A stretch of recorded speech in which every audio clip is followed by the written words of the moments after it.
ਪਾਸਿਓਂ ਤੁਸੀਂ ਰੋਜੀ ਨਾ ਆ ਕੇ ਸੁਣਾਇਆ ਹੱਦ ਟੀਚਰਾਂ ਵੀ ਕਹਿੰਦੀਆਂ ਇਹਨੂੰ ਅਸੀਂ ਆਪਣਾਇਆ chess puzzle for you all. So stay tuned till the end. Let's start with the opening. White starts with e4, you respond with e5, then knight f3, knight c6 and bishop c4. We have the Italian game on the board. This is a very common opening played at the intermediate and grandmaster level. Now we play knight f6, inviting white to move this knight here to attack this weak f7 square. From here, there are quite a few nasty tricks that white can play, like the fried liver attack and the lolly attack. But what we are going to play is a highly aggressive opening which starts with the move bishop c5. This is the Draxler counter attack. From now on, we are going to play a very attacking game. We might have to sacrifice some pieces, but our ultimate aim throughout this game is going to be to hunt down this king right from the start. So if attack is your style, then this is the opening for you. Okay, as you can see, we have totally ignored this threat, and hence white plays a very natural looking move, knight to f7, double attacking our queen and rook.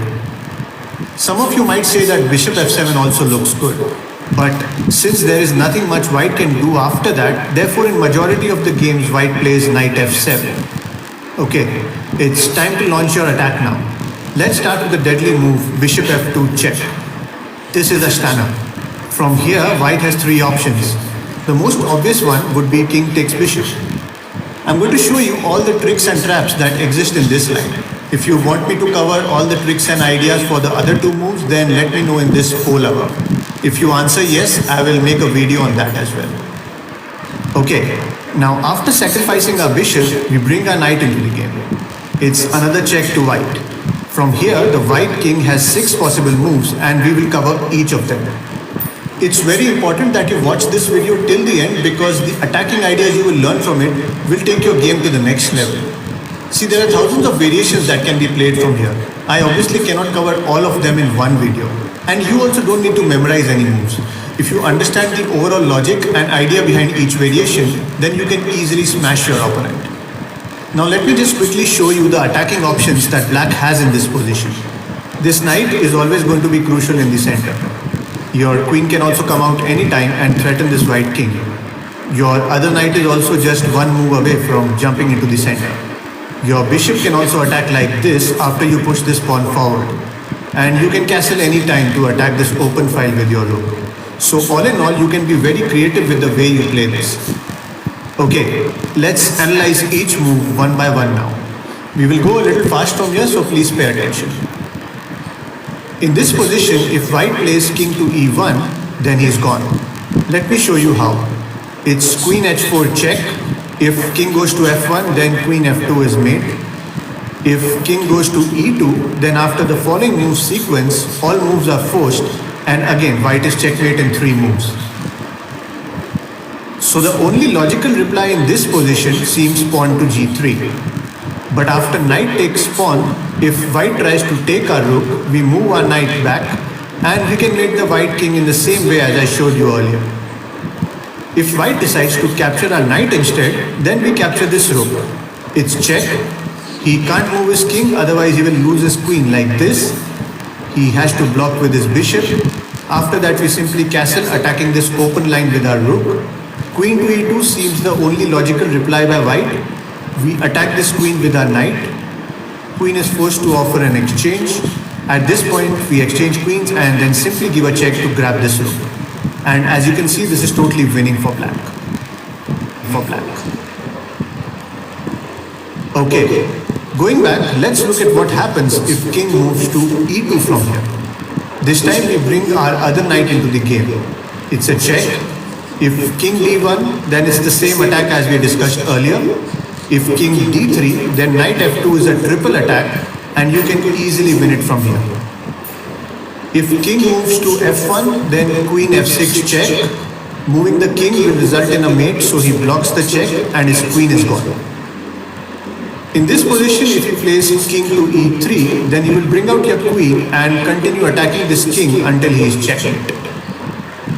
Okay, going back, now let's look at what happens if king moves to f3. We play queen f6 check. Since white has come this far, he will definitely take this knight. Then pawn to d5 check. If bishop takes, then queen f4 check, king d3 is forced, again queen d4 check, king a2 is forced, then we take this bishop, and if you see, we are double attacking this pawn and this knight.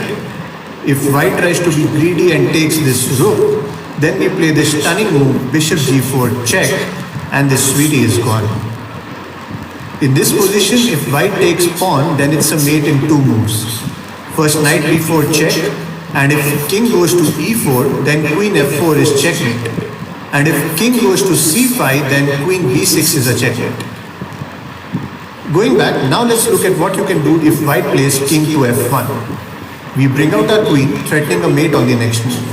White has only 3 decent moves here, but none of them are that effective. Let's take a look.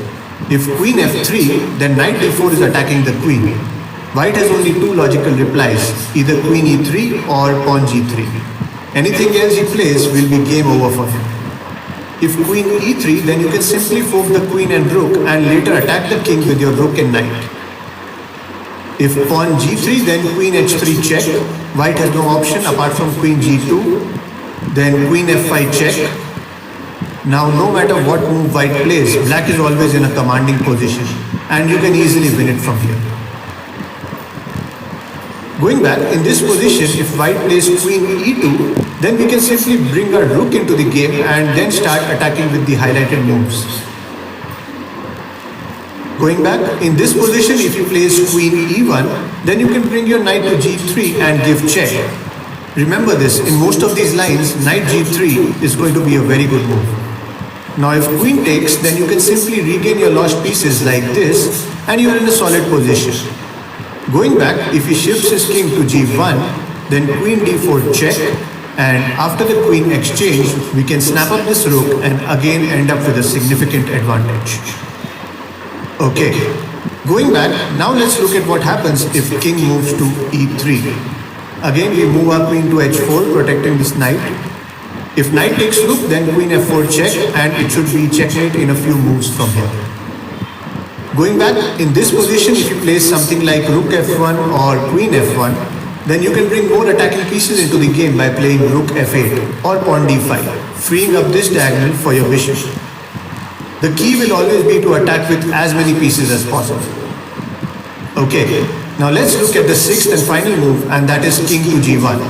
This is actually the best move for white, but most chess players fail to play this correctly.